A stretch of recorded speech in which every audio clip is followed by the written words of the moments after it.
Be'ezras Hashem, with Hashem's help, we begin today a new set of laws. Hilchos Keilim, the laws of utensils, the laws of vessels. Now, let's put it into perspective for a second. This has been a pretty long book so far, the longest book of the Rambam. And each set of laws so far has been talking about a different thing that is a source of impurity and makes other things or people impure. The tumah of a corpse, the tumah of paraduma waters, a person with tsaras, the special people that make the things that they lie on and sit on become impure.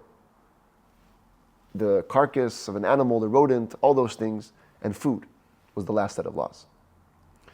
Today we transition. This set of laws about vessels is not about which utensils make you impure.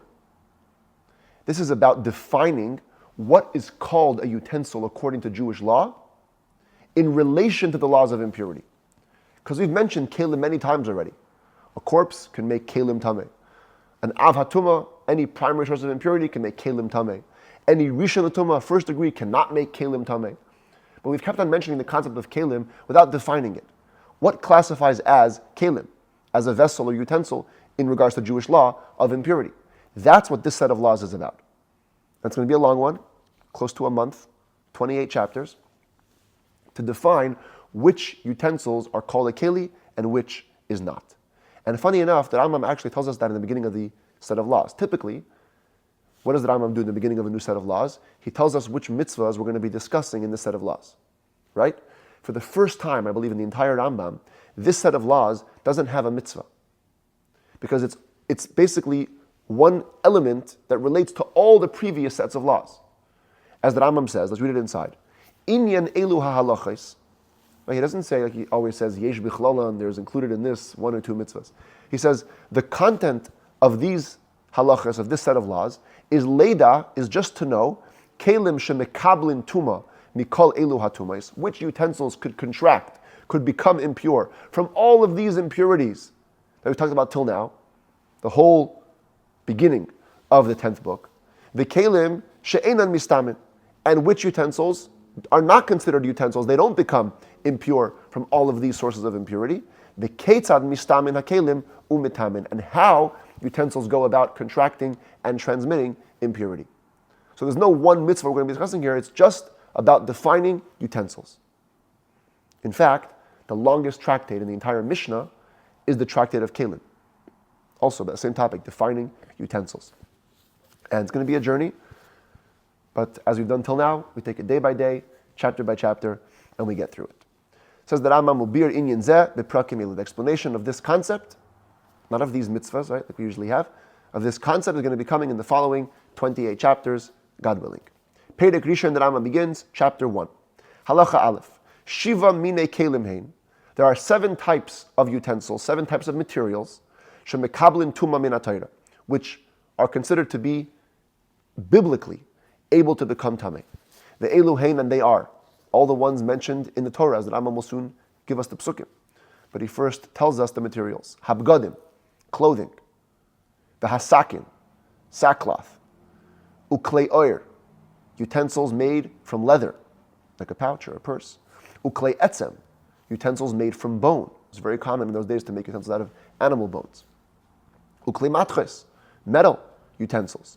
Uklei eitz, wooden utensils. Uklei cheres, and clay or pottery utensils.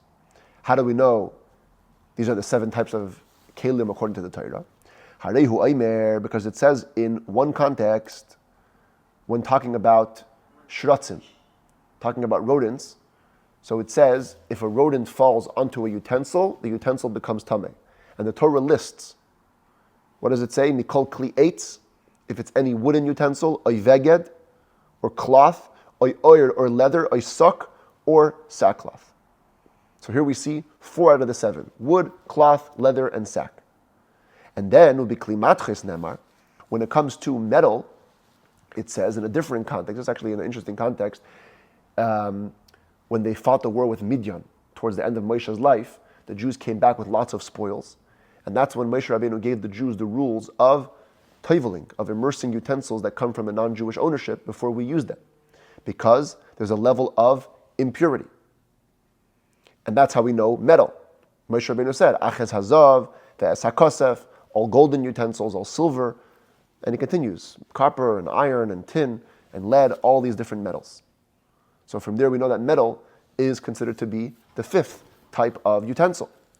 And then, when it comes to clay or pottery utensils, what does it say over there? Here.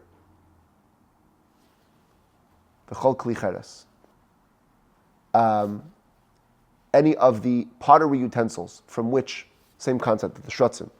This is actually the same verse I should have showed the screen before. Any pottery utensils from which a rodent will fall inside of it will become tameh. So here we see the pottery utensil clearly being labeled. Now the one thing that we didn't see yet is the bone utensils. How do we know bone utensils? So the Rambam says, Lacha Beis, Mipi Hashmu Alamdu. We have a tradition. We learn Halacha L'Moshe Misinai, Shezeh Shenemar B'Torah, B'chol Maaseh Izim, back to the same Midyan context. Moshe Rabbeinu said, anything that's made from goats, B'chol Maaseh Izim, L'Rabbis, those words come to include Keilim Ha'asuyin, utensils that are made from bony materials. Min HaKarnayim, from horns, Umin HaTlafayim, and from hooves, Umin HaTzomais, Shal Izim, and from the bones of the goats, for who hadin l'shar minei behema v'chaya, and also any other living animal or beast, bone utensils also become tameh. So here we have the 7 types of utensils clearly alluded to in the Torah. Aval, however, when we say bone, since it comes from the word izim, which is an animal, only bones of animals can become qualifying utensils. Keilim ha'asuyin mi'atzmei sa'oif, utensils made from bird bones, here's a bird skeleton, enan mekablin tuma.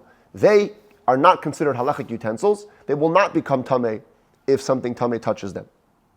Chutz mikeilim ha'asuyin miknaf ha'ozniya bilvad, except for utensils made from the wings of an ozniya. Ozniya is universally pretty much acknowledged as the osprey, type of big bird, and its wings can create very hard or tough utensils. Ubeitzas hanamis hamitzupa, and the egg of an ostrich, if it's been painted or colored, then hayil vein doimin le'etzem, since the material they're very similar to regular animal bone, mekablin tuma kikleatz, and they will become tameh like regular bone utensils. The karev be'ena, even so, says the Rambam, it's close in my eyes, it seems to me, shetumasun medivrei seifrim, that the egg of an ostrich and the bones of an osprey are only going to become tameh rabbinically. Biblically, the only bone utensil that become tameh is animal and beast. Halacha gimel, keilim ha'asuyin mi'atzmis chaya shebayam, umei oira, any utensils made from anything living in the sea, or from the bones or the skin of anything living in the sea, tahirim is all pure. V'chol shebayam tar, in general, anything in the sea is pure.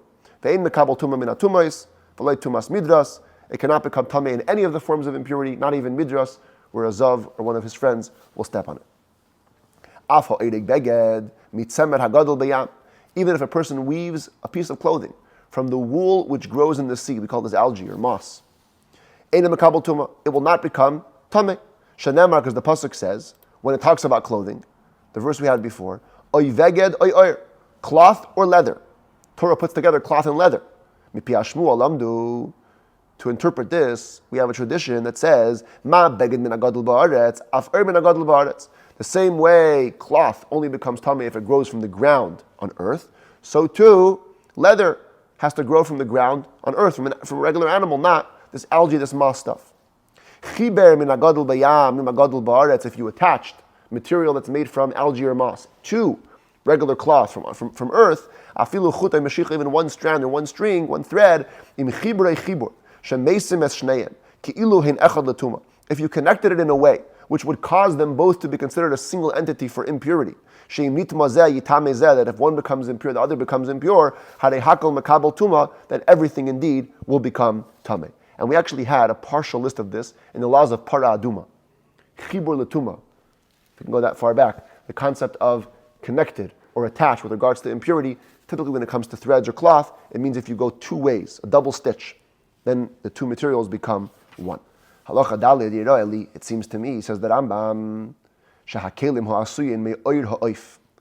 What about utensils that are made from the skin of a bird? We've spoken about bird bones. Bird bones are completely pure. Bird skin, says the Rambam, it seems to me, also in mekablim tuma kameatz myself. They also cannot become tummy, just like the bones. V'im taimar, says the Rambam, if you'll ask me a logical question, v'halehu kasher lichtev of tefillin ka'er behema v'chaya. Elsewhere in Jewish law, bird skin does qualify. You can write tefillin on bird skin, like on animal skin or on beast skin. So maybe that would mean that it should be able to become tameh. Says the Rambam, it's not a necessary equation. Check this out. Fish skin doesn't become tameh, as we said before. And also, essentially, if not for the fact that it keeps on secreting, it would actually be kosher for tefillin. Therefore, you learn that something which, or even something which, cannot become tameh, would still be kosher for tefillin if it doesn't secrete. The two don't go together. And therefore, the fact that bird skin is kosher for tefillin doesn't dictate its laws with regards to impurity, and it will actually still be pure like bird bones. Halacha hey, a very common material we haven't mentioned yet. Clay, chuchis, what about glass? What do we do about glass utensils? It says the Rambam, biblically they are not susceptible, they cannot become tameh. But the sages came and said, yes, they decreed that glass utensils could become tameh. Because they begin from sand, kind of like pottery or clay, it begins from earth. They have the status of pottery utensils which can become tameh, at least rabbinically. Now, when you draw this parallel between glass and pottery, maybe you should go all the way. Pottery, we saw repeatedly, has a very special law. Pottery becomes tameh not through touching, but only through the impure object entering its airspace. You could have a rodent touch the pottery utensil from the back. It's not tameh. Once it drops in to the utensil, even if it doesn't touch the walls, it's impure. So if the tumah of glass is learned from pottery, maybe it should have the same law. Says the Rambam, no. Because glass can be seen on the inside as the outside, it's see-through. The rabbis did not impose the decree like pottery that it becomes tameh through airspace. It has to touch it. But touch it either way. Whether inside or outside, like regular metal utensils. So the whole idea of making them impure comes from pottery, but the type of impurity is like metal. The rabbis did not decree tumah on non-receptacles. We'll soon see about this. When it comes to Keilim, you could have a flat utensil, doesn't have any receiving place, or you could have a receptacle. And in certain cases, both what's called pshutin, flat, and mekablin are impure. When it comes to glass, the rabbis did not decree impurity on the flat glass, only on receptacles. Like pottery, though, they cannot become pure in a mikveh. Once they're impure, they have to be broken, that's it. If they contact truma or sacrificial meat, we will not burn it on their account, because only rabbinic. The only decree imposed on them was to make them hang in the balance. Truma or kachim, when they become biblically impure, you have to burn them. Rabbinically impure, you keep them, not here nor there. You don't eat them, you don't burn them. So glass has that same level of impurity. Halachavav, clay glolim, clay avanim, clay adama. Stone utensils, dung utensils made from animal dung was very common in those days, and earthen utensils that haven't been fired in a kiln. They're not like cheres. They haven't been burned. They haven't been fired. Toirin leilam, they're always pure. Ve'ein mekablim tumah min atumais, v'lei tumas medres, v'lei midivrei Torah, v'lei midivrei seifrim. They can't become tameh from any type of impurity. Not medres, not biblical and rabbinic. Bein pshuteya and bein mekableim, whether they flat or the receptacle utensils, none of it. It's fully pure. Halacha zayin pil shabala hutzin, an elephant which swallowed branches. I put it into Google. That's what I found. Literally, elephant swallowing full branches. Vehekiyan derech beisari. It goes through the system, comes out the back end. Says the Rambam, ha'isa mehen Keilim, if somebody were to make utensils from this dung, which contains branches, harehen safek, im hen ki klei glalim, oy klei eitz kishahayu. Now it's a doubt. Does this classify as dung utensils or as wooden utensils? As they were. So we're not sure. And it will receive tumah out of doubt. Aval kfifa shenitmis, but a full basket that became tameh. Ubala is a peel and an elephant swallows it. and then lets it out the back end, it remains impure. It's not, if it came out as is, then it's not considered to have changed through the elephant system, and if it was impure when it came in, it's impure when it comes out. Halacha ches, pshute kli cheres, flat or non-receptacle pottery utensils, like a lamp, the kisei, a chair, the shulchan, a table, shel cheres, made out of pottery, the chayetze, anything like them, ein mekablen tumah min hatumais, they cannot receive any type of tumah, the tumah medras, not the tumah of medras, the special tumah of a zav, leim medivitei, leim medivitei, not biblically or rabbinic, no impurity at all. Shenemar, because says in the pasuk about pottery utensils. Where's the pasuk here? Here it is. If the rodent falls into the inside of it, that means it has to have an inside. Yitma, then it becomes tummy. If it has an inside when it comes to pottery utensils, then it's impure. No inside, no impurity, it's pure. However, halacha tes, klimatches, when it comes to metal, doesn't matter. Echad, pshuteyen, whether we're talking about flat, non-receptacle utensils, like knives or scissors, or receptacles, like big pots or kettles, all of it can become impure. Shenemar, because as in the pasuk, when talking about metal, kol davar asher yavi ba'esh. Torah doesn't describe it with toich, with the inside concept. No, whatever has been exposed to fire, that's the context in the war of Midian. Whatever was exposed to fire must be koshered in fire. But anything, bein mekabel, bein pasha, whether it's receptacle or simple, flat. Afilu teva imigdal v'chayetze ben shel matches. Even a massive box or a massive chest, a cabinet of metal, shein mekabel arbaim sabalach, a yeser, which could hold a volume of 40 sa, size of a mikveh, of liquid, or more. Mekabel tumah, they can become impure. Shenamar kol davar, anything, even the biggest things. Halacha yud kli eitz ukli ayru kli etzem, when it comes to wood or leather or bone, mikableyen, receptacles, kigoyin ha'areva v'hachemes v'chayetzemen, like a bowl or a water skin, mikablen tumah medivritayra, they can become tameh biblically. Avol pshutein, but the flat stuff, non-receptacles, again halucha is like a board, v'hakisei and a chair, v'ha'er she'echlin alav, and a mat, a leather mat that you eat on it, v'chayetze bahen, anything like it, ha'in mikablen tumah medivritayra, they cannot become tameh, only rabbinically. By biblical law, they stay pure. Rabbi said they become impure. Shenemar, because it says, Mikol kli eitz oiveged. Back to that verse. The first verse about the wooden stuff. Kli eitz oiveged oirei sak. Piashmur lamdu. We learn from tradition. From this last word here, from the word sak. Ma sak sheyesh lebeis kibul. Same way a sack always has a receptacle. That's what makes it a sack. Af kol sheyesh lebeis kibul. So to anything in this list has to have a kli kibul, a receptacle. Ukli etzem, ki kli eitz l'chol davar.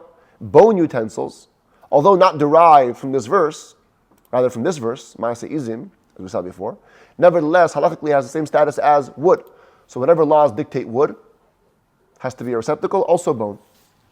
Says the Rambam, when do we say this? That the tumah of the flat, non-receptacle utensils of wood and bone and leather are only rabbinic, bishar tumais chutz, bitumas medres, when it concerns any other impurity besides for medres of a zav stepping on it, or lying on it, or standing on it. But when it comes to zav and his friends, they will become tamei even biblically. Shenemar, because it says in the verse about a zav, kol or v'chol hamishkav asher yishkav alav, all things that a zav lies on. Kol ha'osil lemishkav lemerkav kamesha bi'arnu. As long as it's made for riding or lying on, then even if it's one of these flat things like leather, it will become impure. So if you have a glass utensil made for lying, not sure what that could be, but let's say it was, rabbinically it will become tameh with the tumah of medras. Every other impurity, however, no, only rabbinic. Halacha Yud Aleph, talking about clothing or cloth. What's defined as cloth? Kol shehu arig, anything which is woven. This is the common way to have clothing, woven stuff. Whether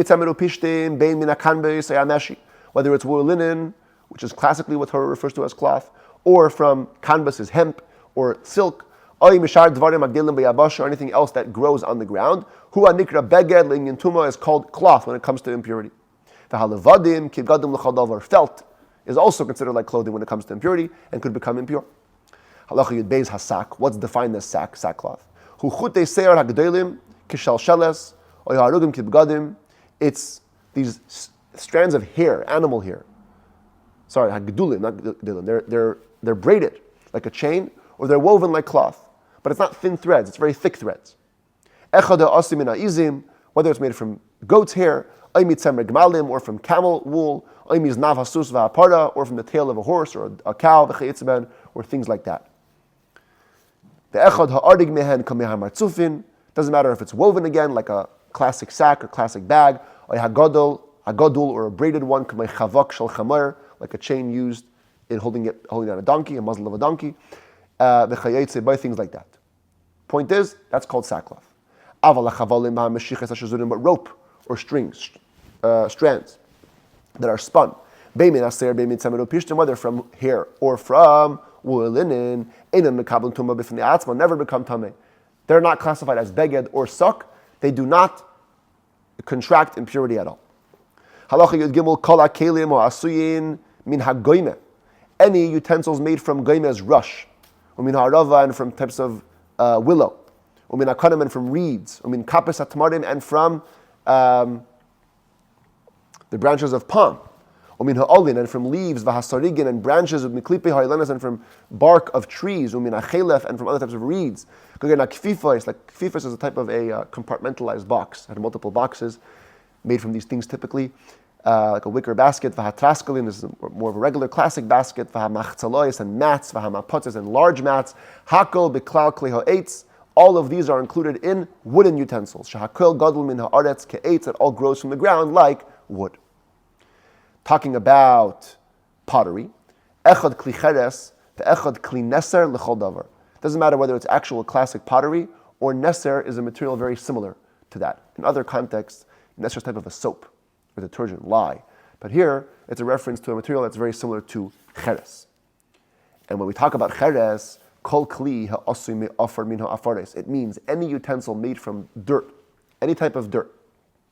The achar kach, surf and oiseh bekivsh, and you burn it, you fire it in a kiln, harei zeh kli cheres. That's called a kli cheres. The Rabbi once said, in service of God, what's a kli cheres? Cheres, in the high holiday prayer, we say that a person is mashal ki cheres hanishbar. He's like pottery. What's pottery? It's broken, it's nothing. A person, in essence, is nothing. Kli, utensil, means sturdy, firm, something that's very, very well grounded. A person has to be a kli cheres. It's a combination of both. Always be humble, but never be broken. Always be a full receptacle. And how do we do that? Like over here, surfing. You have to be burnt. There has to be passion, fire, and excitement, a love to Hashem, an emotional attachment that will make yourself wholesome and healthy. That's how you become a kli cheres. The Rambam concludes, v'hatanor v'hakirayim v'hakupach. Different types of ovens. This is a tanor, wide on the bottom, narrow on the top. It holds the heat. Kirayim it was a stove with area for 2 pots. Kupach, an area for 1 pot. Any of these things, v'chayotze bahen, and things like them, mishara binyanis, any other types of building structures, she'oifin bahen, shemevashlin aleya, in which you bake or cook on top of, hakol mekablin tuma din Torah, they all become impure biblically. These are called Keilim by biblical law. V'tum asan, v'tumas kli cheres shava, their impurity and impurity of any pottery utensils is exactly the same. Whatever types of pottery could become tameh, in those scenarios, these types of ovens will also become tameh.